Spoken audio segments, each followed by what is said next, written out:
Hello, everyone. Welcome to another episode of Inside the Birds TV presented by DraftKings. Adam Caplan and Geoff Mosher here. And of course, joining us today, a friend of the program, someone everybody has seen a lot and is going to get used to seeing quite often, at least with Inside the Birds down the road. We bring on Greg Cosell here, of course, from NFL Films, from ESPN's NFL Matchup Show. But even more importantly for us, Greg is rejoining us year 2 of Inside the Birds pregame live. This year it will be at Rivers Casino and Sportsbook on Delaware Ave in Philly. It's going to start this Sunday at 10 a.m. And Greg will be with us all season long. But of course, when we bring you in, Greg, we know that it's time. It's time to get ready. It's time to put the gloves on. It's time to, bring out the scalpel and the forceps and really dissect surgically the Eagles and their opponent. We're going to do a lot of that. Obviously, yourself, me, Adam, and Jason Avant, our fourth panelist. We'll have a segment with Quentin Michael as well. That's a lot of analysis right there. So for this episode, we're going to talk about Eagles, Falcons, and just what your expectations are, and go through a little bit of the background of this interesting matchup, Greg, because it's the first time I believe in over 40 years that two rookie first-time head coaches are going against each other in the season opener. So that right there is a pretty exciting theme. Wow, I did not know that. Neither did I. Huh. It's been a long time. Yeah. So we will start. Of course, let's take a look at the Eagles. I feel like Adam and I are we're interested in everything, but we tend to talk about what this defense is going to look like more than the offense. And of course, in the preseason, a lot of that stuff is hidden. So how kind of intrigued are you based on what you know about John Gannon and what his influences are and what this personnel looks like in seeing the Eagles defense for real in action? Oh, I'm very interested because, to be honest, the preseason really told us nothing about what they're going to do when you get into a regular season game, and that was obviously intentional. I was out at camp for a couple of days. I know Adam was out there more than I, but I just really enjoyed watching Gannon coach. There's an energy that he brings, an enthusiasm, and I'm not talking about enthusiasm like a 5-year-old kid, but it's just, I've always been a big believer in coaching. And I think that one thing that I noticed in the days I was out was not only did he coach, but his assistants coached. And I think that's really, really important. I think it gives the players a sense that there's a standard that they have to adhere to and play to, and they'll be accountable, and that everything is being looked at and everything is being evaluated. But yet the flip side of that is there's also an excitement. And I just don't know. Look, we know that his background to some degree is a lot of cover 4. We also know that he's very close friends with Brandon Staley. So Brandon Staley did a lot of things last year with the Rams. He's now the head coach of the Chargers. He was incredibly multiple. I would expect you'll see a good amount of that. The one thing that is really important to start with is the fact that they have a really good D-line. And that's a really good starting point for any defense, obviously. So, I think that's what you hope. And they're playing in this game. We won't get into a lot of detail now because we want to save that for Sunday. But they're playing against an offensive line in Atlanta that has meaningful questions. Greg, I want to stay on the Eagles D-line because you just mentioned it and what they bring to the table. We have not seen the super high-level play from Javon Hargrave. Now, I know he had a good training camp, but when you studied him with the Steelers and when he was healthy last year, I know he played better in the second half of last season. What does he bring to the table from your tape study? Well, I watched him coming out of college. He was a small college kid, and he was a pass rusher in college. And then he went to the Steelers, and everybody automatically assumes when you play for the Steelers because they're a 3-4 base, and they don't really ask their defensive linemen in that base to be great pass rushers. People just assume, that's not what he is. But he's actually a very good one-gap player, and he can win that way, and he can rush the quarterback. And I personally believe, and I believe he's healthy, Adam, right now, correct? Yeah. Season? Yes. I think he's going to be I think he's going to have a big year. I think, again, I don't deal in number of sacks, that kind of stuff, but I think he's going to be a force inside. I think you can line him up at 1 technique. I think you can line him up at 3 technique. I think he can be a force. speaking of the defense, I want to stick on that. First, I want to tell everyone to download the DraftKings Sportsbook app now. Use promo code ITB to receive $200 in free bets when you place a $1 bet on any Week 1 game. That's using the promo code ITB on the DraftKings Sportsbook app. So we've never seen Arthur Smith as a head coach, but we are fortunate in that from a historical standpoint, Greg, we know he ran the Titans offense last year. Mike Vrabel is a defensive-minded head coach. So pre-snap movement, motion, give us some things that you know about and have studied and seen in an Arthur Smith offense that the Eagles will be kind of keeping their eye on this game. Well, I think there's a couple of things we probably can speak to, but then there's a couple of things that'll be unknowns because Derrick Henry is not on the Falcons roster. We know that we will see, and also the personnel dictates this, the personnel that Atlanta has, but we know that you'll see multiple tight end sets. That's going to happen.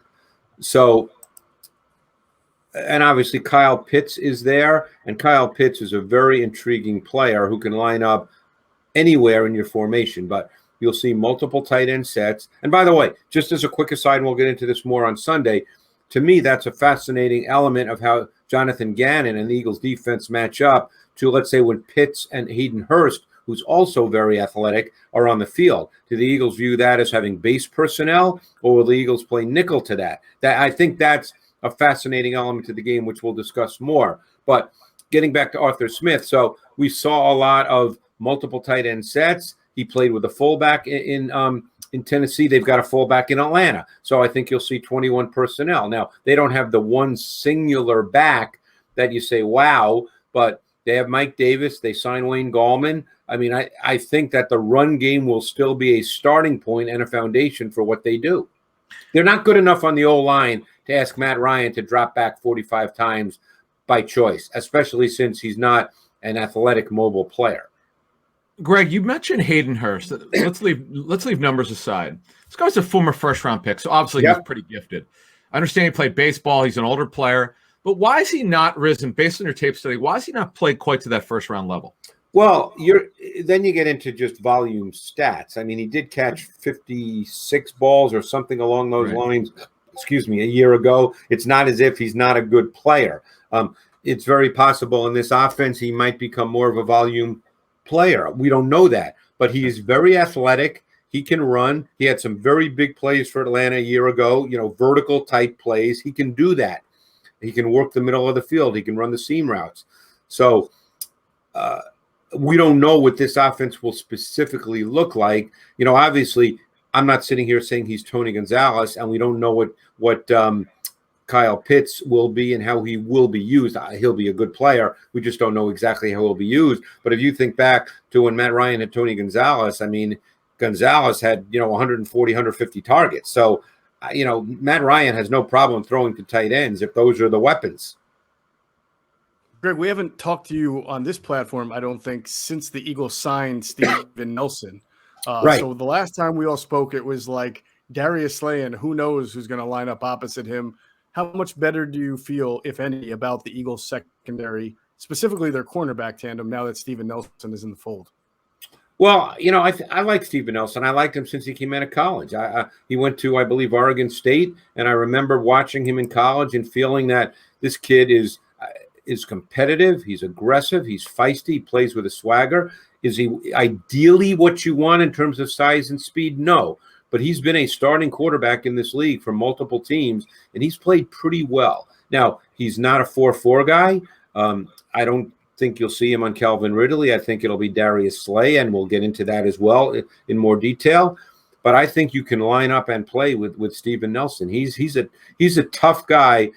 He kind of reminds me in some ways, and this is a name you guys will remember, he kind of reminds me a little bit of someone like a Brent Grimes. Remember him? Yeah. Stroudsburg? Or shorter guy, tough, aggressive, kind of plays with an attitude. And that's the way Steven Nelson is. Wow. Well, Brent Grimes is a really good football player. Yeah, he played in the league several years. So, Greg, one guy I do want to talk about, because he may start Sunday with Roddy McLeod out. Kavon Wallace. Didn't see a lot of him last year, but when you studied his tape coming out of Clemson, did you see him as a box player? He could do both. What do you see from him at this level? Well, the thing about that is, yes, he's better closer to the line of scrimmage. But if Jonathan Gannon plays a lot of cover 4 quarters coverage, where you play 4 across, that also can alleviate the fact that Wallace is not really a post safety type. So he certainly can play in a quarters coverage scheme. And Anthony Harris has been in that kind of scheme before because he came from Minnesota. So, I think Wallace is best playing downhill. He's not a great athlete. He's not a twitchy kid. I would say his change of direction is not great. He's at his best where he can play forward, play downhill. You probably don't want to get him caught up in having to match up a lot, although quarters is a matchup zone concept. Depending on the offensive formation, you do have to match up. So we'll see how that plays out. Now, obviously, Atlanta does not have 5, great wide receivers. They've got one great one, and then, some others that are probably solid, but you're probably not game planning for them. All right, Greg, let's shift gears to the offense a little bit. First, we'll tell people to visit our friends at Deal Dash, the longest running penny auction website and app around. Go to dealdash.com or download the app, register, use the promo code ITB to get a special offer for some bonus free bids. So look, Jalen Hurts obviously becomes the starting quarterback. He goes into the season opener as the guy. A lot of great reports from his teammates about what a leader he is and the improvement. And the one thing that stands out to me, Greg, as they go into this first game is, it's on the road. Not ideal. You'd love to be home. But if you're facing a defense, the one thing you're looking at is how many pass rushers do they have? And you look at Atlanta, and outside of Grady Jarrett, there's not a whole lot of really good upper echelon blue chip pass rushers on this Atlanta defense. So what are you obviously with the Eagles offensive line being healthy, I mean, you'd have to think this is a big advantage for the Eagles. Yeah, I mean, Atlanta does not have a ton of talent on their defense. That's a given. But I will say this, and again, something else we'll get into in more detail. Dean Pease has been doing this a long time. There's a lot of disguise. There's a lot of late movement. There's a lot of intricate pressure schemes. So he will try to compensate for the fact that he does not have big-time players. The position they are strong at and they're athletic at is linebacker, because Jones and Oluokun are very good players, and they're both very athletic. So that's the one position where they're good. Obviously, you mentioned Grady Jarrett. A.J. Terrell's in his second season as a corner. He's got very good traits. But there's a lot of guys that we just don't know. I mean, they have some veterans. Their 2 safeties are veterans who played a lot of snaps in the NFL. Are they stars? No. But they're veterans with a lot of experience. Greg, we're going to see some Kenny Gainwell on Sunday. We've been waiting for this. We saw it in training camp. When you watched his tape at Memphis, and I think you're the first person to mention this to me, that you saw him line up actually at the exposition. So moving this forward here as a professional football player, and knowing we saw Nyheim Hines with the Colts. How good could Gainwell be in sort of a complementary role here? Well, what I'm fascinated to see is if Nick Sirianni, because they did this in Indianapolis, if he plays Sanders and Gainwell at the same time, what they call a pony pack. Yeah, they did a lot of that in Indy. When I say a lot, a meaningful amount. It was part of. They had a package. But Gainwell, thinking back to his 2019 tape in Memphis, because he opted out a year ago, he was a terrific receiver. I thought he was the best receiving back coming out of college, and he would have been this year as well. And he was used in ways you don't normally think of backs. He didn't just line up offset in the backfield. They split him out. He ran wide receiver type routes, over routes, vertical routes, made back shoulder catches. He's a really, really good receiver. And I thought he was a solid runner. Not the kind of runner where you think he's a foundation guy who's going to get 250 carries. Not that guy, but he doesn't have to be that guy. Do you see this as a growing trend in the NFL, Greg, that may even grow more pony, but not old pony, but new wave pony, where you're putting 2 pass catching running backs on the field at the same time? Yeah, I do, Geoff, and I actually see it even if you put a fullback out there, because I had a really highly respected defensive coach talk to me this summer about his belief, and this guy's highly respected and a good one, tell me that he thinks that you're going to see teams with backs and tight ends that can split, and therefore they stay in base personnel, and then the defense has to decide how they want to play, because you're trying to get the defense in predictable looks because you want to give more information to your quarterback before the snap. So what he had mentioned to me he thinks you're going to see more of that, whether it's two backs, whether it's a back and a fullback. Now, the Eagles don't have a fullback on the roster, but, the point is you could well see more of that. So backs that can detach, which, by the way, both Sanders and Gainwell can do. Even Boston Scott can as well. And tight ends that can detach, and we know that Ertz and Goddard can because they've done it. Mm-hmm. So that becomes very, very interesting. Greg, one of the guys we have not talked to you about because he just was traded here and he won't play, but it's Gardner Minshew. Give the listeners and our viewers just an idea of when you've watched Gardner Minshew, guy who won 6 Rookie of the Week awards, right, in 2019. What did his tape look like to you when you watched him? Yeah, I think Minshew he's kind of an intriguing guy in both a good and bad way, because I think that he's not exactly what you want in terms of size. He's not exactly what you want in terms of arm talent. He's not exactly what you want in terms of athleticism. There is a feel to his game. There is a timing feel to his game that is a positive. And don't forget, he's had 23 starts, so he's had starts in the NFL. I think at times he can be a little jittery and leave the pocket too early, because, as I said, he can't just rely on sitting back there and making big-time throws. There has to be a structure that allows him to see it cleanly and play with timing and rhythm. But you can put Gardner Minshew out there. You can line him up and play. You just need to know what he is and what you need around him. While we're on this subject of quarterbacks, let's talk about Jalen Hurts.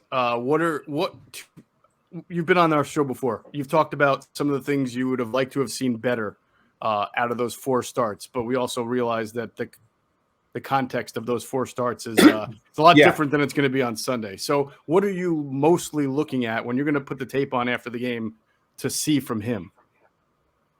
Well, I want to see him play within the structure of the offense. We know he can move, okay? And you're not going to say to him, don't move. Obviously, quarterbacks that can move, you don't say that to. But when all's said and done, your quarterback has to execute the offense. Nick Sirianni has come from 2 situations. Andrew Luck was a quarterback that he's been around, and Phillip Rivers was a quarterback he's been around. And those quarterbacks were masters of playing within the structure of the offense, and that's the way offense is coached. Offense is not coached with let's run around today. So I want to see Jalen Hurts not perceive pressure, not anticipate pressure, not break down when there's no need to. Let the receivers work. Because I can tell you right now what's going to happen is if he starts doing that, you're going to start hearing, oh, Jalen Reagor's no good. Devonta Smith, he's not what we thought. Because you have to let the offense work and throw the ball to these guys. If you don't throw the ball to these guys when you're supposed to, then receivers are not a big factor. And I just really want to see Jalen Hurts play through structure. Now, we'll get into this, but this might not be the week when this happens because of what Dean Pease is going to bring to the table.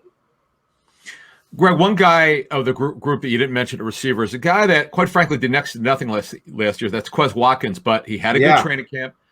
The guy could run. What do you remember out of his college tape if you saw it, and what do you think of this guy going forward? Yeah, Quez Watkins, I remember watching his college tape and thinking that he's a very interesting guy, and I'm actually going to pull it up because I can't remember. This will be his second year, correct? Correct, yes. He was a 6th rounder last year, dropped a little bit from Southern Miss. Right. Gifted kid, but Geoff and I talked about on our show many times. He needed to mature a little bit and do all the right things. And look, he had an interesting training camp. Greg, you saw him when I saw you at training camp. The kid had a good camp, and he earned his roster spot and could play a little bit more than we first expected. So, what do you recall about? Yeah, well, first of all, I just pulled up my notes. He ran a 4.35, and he had a big time vertical jump. Wow. I said that he was a long, thin receiver prospect who would fit best in a pass offense that features multiple receiver distributions and locations along with shifts and motions to allow him free access into his routes and presents opportunities for him to catch the ball on the move where he can best use his straight line speed. And, people can look back to that tunnel screen he caught from Joe Flacco, and was that the first preseason game? I can't remember. Pittsburgh, right? Was, yeah, where he ran, 75, 80 yards for a touchdown. He did show in college athletic and explosive traits, which we've seen. He was competitive attacking the ball in the air on vertical routes. I thought he needed work, which didn't surprise me at all.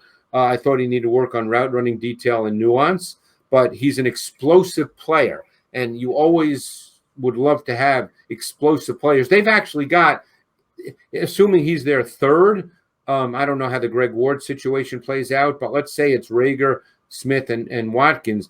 They've got 3 pretty explosive guys, so I'm very anxious to see how that plays out. Yeah, and obviously Miles Sanders is an explosive running back. We saw what he did last year. And at the tight end position, Greg, Dallas Goedert is a run after the catch. He has explosion for that position. Without surprised.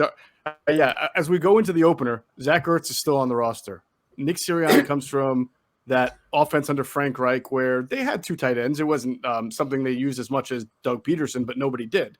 So how do you see this kind of balance between 11 and 12 personnel playing out? Do you think it's situational? Do you think they just try to get the best players on the field? Well, they're going to feel good about both those packages, so it's going to become opponent specific. And you just don't know the answer to that. You know, nothing's done on a whim, as you guys know. They don't just say, this week, let's try 11 and see how it goes. That's not the way it works. So it's going to be opponent specific. If they feel that they can protect and throw the ball against whoever they're playing, you could see more 11. If they feel that they want to keep base personnel on the field, go with 2 tight ends, because they can still throw the ball with 2 tight ends. They can split out Goddard. With Goddard and Ertz, you can line up in multiple formations and looks. I think that will clearly be opponent specific. I'm trying to think more about that this week. We'll discuss that on Sunday, but they'll do both. Because look, we're in an NFL now where no team just does the same thing. Everybody lines up. There's motion. A lot of motion. There's very few teams that don't use a lot of motion now. Sirianni will absolutely do that. Greg, just hearing you talk over these last few minutes here, it sure sounds like, because when we were talking to you in 2019, it's not a fast offense. But this offense, just listening to you talk, has got some athleticism, huh? They do. I mean, they were a very slow offense, maybe the slowest in the league a couple of years ago. But they've rectified that with the players that they've drafted. Again, speed doesn't automatically mean you're a great offense or a great passing game, and much depends on Jalen Hurts' development. But this is now an offense that has some speed and explosion to it, and that includes the quarterback. Mm-hmm. So, I think that, Rager can run. Smith is not a 4-3 guy, but Smith is a strider who has very good build-up speed, and there will be a vertical dimension to Devontae Smith as he develops. And if Watkins is the third, I see he's a 4-3-5 guy. He can run as well. So it just changes the way defenses play you, because the last thing coordinators want, defensive coordinators, is to get beat over the top. All right. Listen, everybody, see our friends at Sky Motor Cars. You can go to skymotorcars.com, head into their offices in Westchester, PA. Tell them Adam and Geoff sent you. You'll get a great deal, whether you're looking to buy or trade in a vehicle. That's skymotorcars.com. Greg, we got a lot more for you. We're going to save it for Sunday. You mean even if you say Adam sent you, they'll still be nice to you? Yes. After they call the police, they tend to be very nice. Yeah. Goodbye. One of the things we're going to get into with you on Sunday, we're going to have a nice discussion about Jordan Mailata, because last year it was like he was, forced in there when Jason Peters got hurt. This year he's the man now. That's his spot, and he's got to prove it on a week-to-week basis against some of the best pass rushers, because every team's got at least one good one. So looking forward to get into Jordan Mailata with you. We'll talk more on Jalen Hurts. We'll get into what Dean Pease and Arthur Smith do from a schematic standpoint, and everybody should catch the show. It starts at 10 a.m. till noon, Sunday. All 3 of us, Jason Avant, will be at Rivers Casino and Sportsbook out there. Come see the show, Delaware Ave in Philly, before you get ready to watch the game on all their great big screen TVs there at the Sportsbook. So for Adam Caplan and Greg Cosell, I'm Geoff Mosher. Thanks for watching the latest ITB TV.